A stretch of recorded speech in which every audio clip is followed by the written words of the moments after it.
everyone. Is that wrong? No, I mean, Micah and Jaron Kearse. I mean, Jaron Kearse doesn't get the spotlight, but yeah, and I guess you have to throw DeMarcus Lawrence in there. But I mean, Micah Parsons. No. They have a great defense, but I'm saying when I think of how the Dallas defense goes. He is like the pacemaker. He's the most talented player on the defense.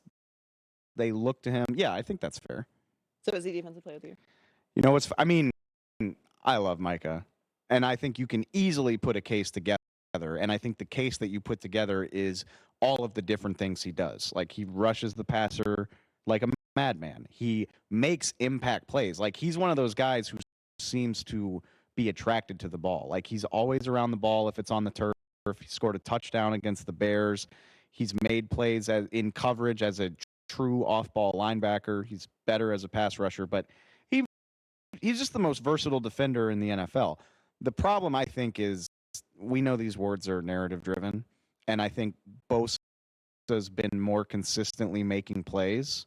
You know, and Micah's very banged up. Like, you can tell watching him that he's fighting through a lot of stuff. But, you know, he had 2 sacks against the Giants on Thanksgiving, and I believe he had 1 sack. He had 1 sack against the Jags.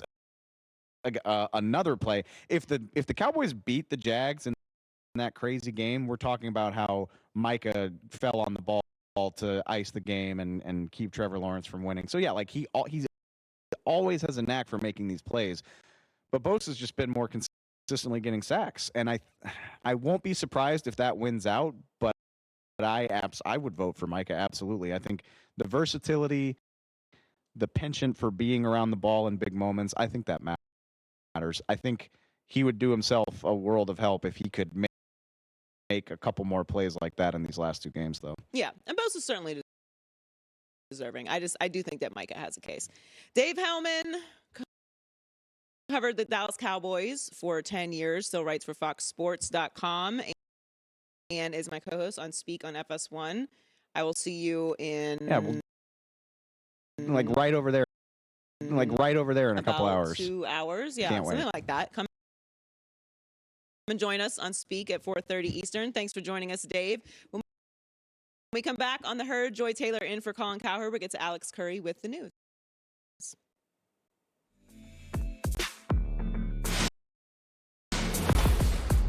Yesterday and today, they will be back tomorrow in time for New Year's. I will be on Speak later today on FS1, 4:30 p.m. Eastern. Thanks to Dave Hellman for just joining us in studio. Talking Cowboys. Hopefully we made the Cowboys fans feel good. There you go. You know? You're turning your Cowboy fans. Am I? I don't know. Personally. I'm saying the same thing I always say. Maybe I'm saying it in a different tone.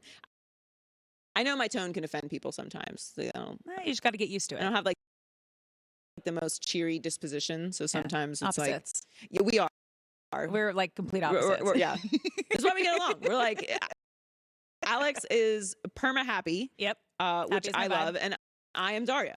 So I don't know. That's probably why.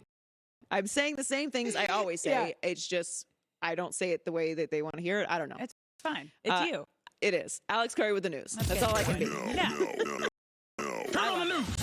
This is the Herd Line News. Well, the Raiders made the decision to bench Derek Carr yesterday, and it signals a potential move off the longtime Raiders quarterback. And Davante Adams was definitely not happy about the decision, taking to Instagram with a heartfelt post for his friend, saying, "This man gave everything he had. The reason I'm a Raider, one of the most disciplined and loving people I know, got my brother's back through whatever, and can't respect it. Excuse my language. F you. Love you, bro." Now, he also went on to say in a couple interviews yesterday that no one in the locker room, Davante Adams said no one in the locker room was excited about this decision. Well, obviously. Yeah. Obviously. And Jared Davante was excited about this decision. There you go, except one. Now, Davante, obviously, because it's his good friend, and he is the reason that he came to the Raiders. So that's another key point here, because with this move and this decision, it's feeling like Derek Carr is not going to be with the Raiders moving forward. Yeah, he's gone. He's gone. Davante Adams, the reason he came to the Raiders is he wanted to be with a quarterback who was going to be long-term with a team. He couldn't depend on Aaron Rodgers wanting to be more than maybe a year or two with the Packers, and now he's in this situation again. So I have a feeling if Carr's gone, Adams is going to want to get out of there, pending if there's a Brady situation. Out there. It's out there. Like, Man. who do you got right now? You got to pick. Yeah. Who do you feel most confident in? Because you talked about the top teams in the league. Like, to me, I agree with you. Like, it's weird. These playoff teams, they go on runs. You've got to string together these wins. But that's why I still lean on Philadelphia. Yeah. Philadelphia is a logical answer, and I think it's easy to talk yourself into, like, Jalen Hurts is going to have some time to get right before they have to play a meaningful game. And Lane Johnson, he's the best right tackle in football. He's tough as nails. If anybody can play through that injury, he can. And barring a complete collapse, the Eagles will have home field advantage throughout. I mean, all they got to do is win one of these last two, and they have it. So I think that's the right answer. But, like, I hate to sound like Emmanuel Acho, but, like, the Niners, man. Yeah. I mean, like, and like, it's funny. Like, I joke with people, like, I don't believe in superstitions. I'm like, wash your shirt. That's not why your team's winning. Please, this is so stupid. Everything matters. No, it doesn't. Everything does matter. But I still, like, around, like, after what we saw last year and just knowing, like, the dogs that the Niners have on that team, it's hard not to be like, you just trust them. You trust them because you've seen them do it. For as talented as the Eagles are, we haven't seen them do it. Correct. Not this iteration of the team. Like, sure, there are some guys left over from 2017, but the core of this team, outside of, like, Lane Johnson and Jason Kelce, not so much. Obviously, we've never seen the Cowboys do it.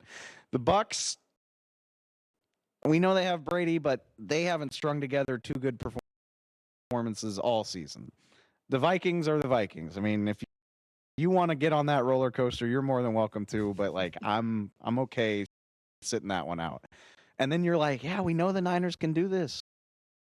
We know they've got, like, 6 all-pro caliber players on their roster. So Philly's the safe answer, but, like, in my heart of hearts, I'm like, I don't know. I don't want any part of the Niners right now. I think the Niners, even with the questions about how Brock Purdy is going to perform in the postseason,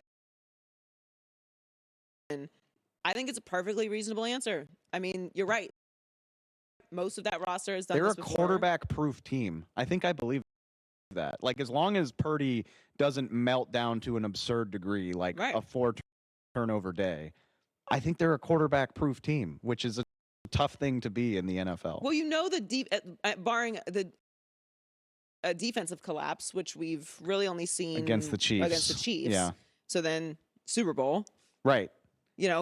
There's nobody on the NFC. There's nobody on the NFC side of the bracket that should scare you. And then you get a one-off game against whoever comes out of the AFC. I can't wait for these playoffs. They're going to be so good. It's going to be amazing. It's just been so much parity in the league, and I love when we have questions about everyone because that makes it exciting. It makes fan bases out of their minds that they believe that their team has a chance, and why not? Because they really all do, because everyone has a question mark at this point in the season. I've been thinking about this a lot too. It's exciting as well because, and I'm not trying to, like, usher Tom Brady and Aaron Rodgers into retirement. Play as long as you want to, but we're, like, turning over a new generation. Like, outside of Patrick Mahomes, nobody in these playoffs has, and Tom Brady, but we'll leave him out. But outside of those two, like, nobody has really climbed the mountaintop. Like, everyone has something to prove. Everybody. I mean, Jalen Hurts has to prove that he's that dude. Josh Allen has to get over the hump. Joe Burrow didn't win the Super Bowl. Justin Herbert, we know all about that. If Lamar Jackson can get healthy, that's a fascinating storyline. Dak Prescott, obviously, like, there might not be a bigger magnifying glass on a quarterback. And, like, really, outside of those two guys, so there's 14 teams in the playoffs, and 2 of them we've kind of seen them do it. Everybody else has something to prove, and that is a ton of fun. It is, because this is a season where it's going to be a postseason where people can really start to write chapters of their legacies, because we have almost all of the young ascending stars in the postseason, and that's really exciting. One more Cowboys question before I send you to get lunch, I suppose. Yes. Yes. Right away. Yeah, I'm starving. I don't know what we have today. I'll be getting it later. Dave Hellman, my co-host on Speak on FS1, covered the Cowboys for 10 seasons. Is Micah Parsons the defensive player of the year? I think he is. Now, that's no disrespect to Bosa, who's obviously had an unbelievable season. But here's my argument for Micah Parsons before I ask you this, and maybe you agree with me. I feel like Micah is the quarterback of that defense.